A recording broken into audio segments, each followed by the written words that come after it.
Živijo, Luka tukaj. Današnja tema plantarni fasciitis.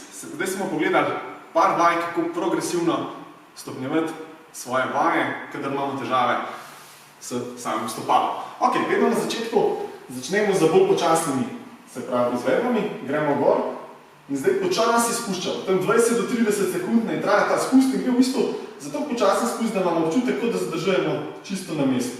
Ok, to lahko naredimo in na pokrčeno in enako tudi na iztegnjeno koleno. Ok, potem je naslednja variacija, je, da dodamo tempo pri izvedbi. Se pravi, gremo gor v dvig in zdaj sam spust že malo hitrejši, tam nekje 6 sekund trajajoč. Enaka zadeva lahko na pokrčeno in iztegnjeno koleno. Zdaj, če še hočemo stopnjevati, lahko potem prehajamo tudi na enonožne izvedbe in zdaj tukaj gremo že navzgor in navzdol. Izvedanje bo čim bolj tekoče. Pri tistih, kot je videl, da imajo težave, se bo pojavilo tako stopničasto popuščanje včasih na začetku. Ta gib ne postopoma postaja čim bolj zvezan. Kako še potem stopnjevati? Ja, lahko prehajamo na razne vaje, kot neki navidezni poskoki s kolebnico in potem mogoče na eno nogo prešaltamo. Zlasti, če smo tekači, potem to počasi stopnjujemo tek.